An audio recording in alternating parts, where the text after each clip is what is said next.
내가 믿고 맡긴 돈이나 물건 같은 것들을 상대방이 마음대로 써버린 상황에서 형사고소를 할 때 우리가 먼저 검토하는 범죄가 바로 횡령죄입니다. 어떤 부분들을 확인해야 하는지 이번 영상에서는 횡령죄에 대해서 알아보겠습니다.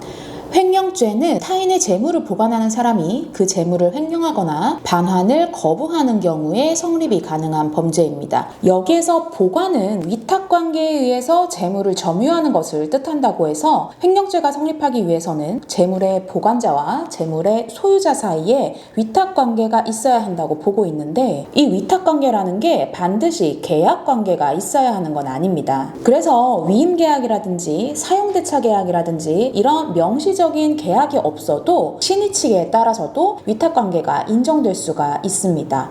대표적인 예가 바로 차고송금입니다. 내 통장에 갑자기 모르는 돈이 들어왔는데 그걸 그냥 써버리면 어떻게 될까요? 송금한 사람과 아무런 계약관계가 없더라도 신의 측상 보관관계가 성립하기 때문에 횡령죄가 인정될 수 있습니다. 판례에서도 어떤 예금계좌에 돈이 착오로 잘못 송금돼서 입금된 경우에 그 예금주와 송금인 사이에 신의 측상 보관관계가 성립하기 때문에 송금 절차의 착오로 은행 계좌에 입금된 돈을 계좌 명의인이 임의로 인출해 소비하는 행위는 횡령죄에 해당한다고 판시를 한 바가 있습니다.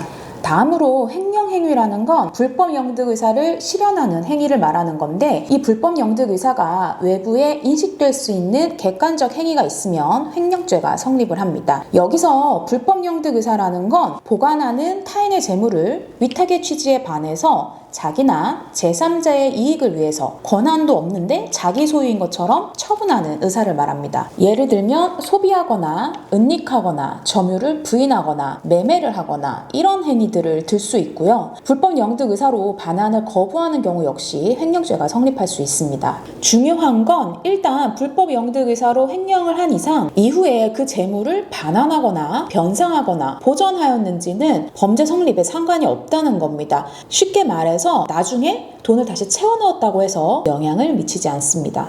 업무상 횡령죄는 업무상의 임무에 의해서 자기가 보관하는 타인의 재물을 횡령하는 경우에 성립할 수 있는 범죄입니다. 보관하는 타인의 물건이 업무상 임무와 연결되어 있는 경우에 가중처벌하는 것인데요. 흔한 사례가 회사 직원이 자금을 관리하다가 마음대로 쓰는 경우입니다. 업무상 횡령죄가 성립하려면 앞서 살펴본 횡령죄의 보관자라는 신분 이외에 업무자라는 신분이 추가로 필요합니다. 업무상 횡령을 가중처벌하는 이유를요, 상대적으로 범행의 가능성과 피해 범위가 크고 사회의 신뢰를 해할 우려가 있기 때문이라고 설명을 하고 있습니다. 실제로도 회사 직원이 자금을 횡령하는 경우에 접근이 용이하고 또 반복적으로 돈 처리를 하다 보니까 들키기 전까지 지속적으로 횡령을 하면서 피해 규모가 커지는 경우가 상당히 많습니다.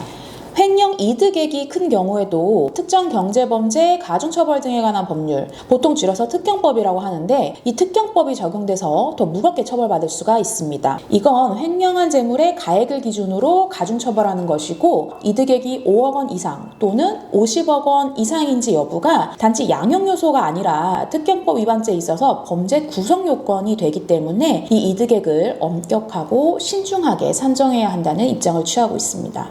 이번 영상에서는 횡령죄의 개념과 특경법 적용까지 살펴봤습니다. 참고하시고 도움이 되시길 바랍니다.